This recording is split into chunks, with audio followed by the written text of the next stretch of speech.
Welcome back to Aero Talks. Good to be here.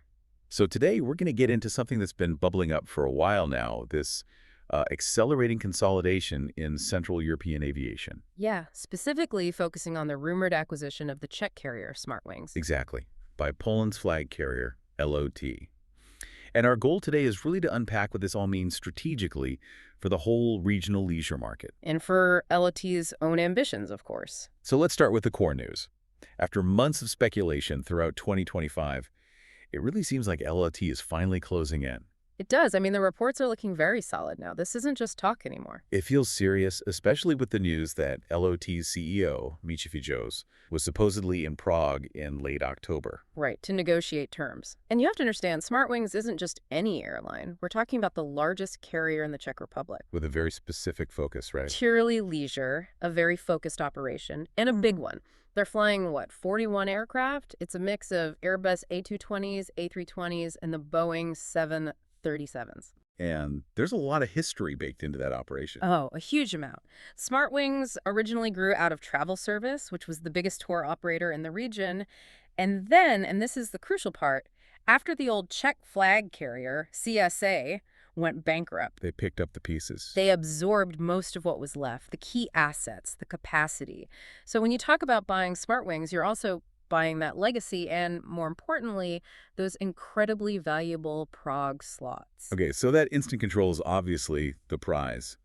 But given that footprint, surely LOT can't be the only one looking. Not by a long shot. There are definitely other suitors reportedly on the radar. Carriers with a similar kind of profile. Exactly. You hear names like Eurowings, Sun Express. They're all in that same leisure or hybrid space. Which I guess just underlines how complicated Smartwings ownership has been. It feels like it's been in play for a while. It absolutely has. I mean, you look at the current owner, Gigi Armania. He only gained full control himself in 2024. That was when he bought out the Chinese shareholders, wasn't it? That's right. And we can't forget that other attempt, the one with the Israeli carrier Israir. That whole deal just fell apart. So it's a highly desired asset, Yeah. but historically a very difficult one to actually land. Precisely. So that's the thing. If it's so complex, why is LAT being so aggressive right now? There has to be a bigger picture. There is. This isn't a random move. It fits perfectly into a pattern we've seen from LOT for years now. They are trying to build a cross-border aviation force in Central Europe. We have seen them try this before in other markets. We have. Remember back in 2018 or 19, they were looking very seriously at setting up a base in Budapest. Right, and they even launched those nonstop flights to the U.S. from there for a while. Exactly. And more recently, just this year, you had that partnership with the big Polish tour operator, Itaka. The one that launched its own charter airline? Yes. Using wet-leased A320s, it's all part of the same playbook.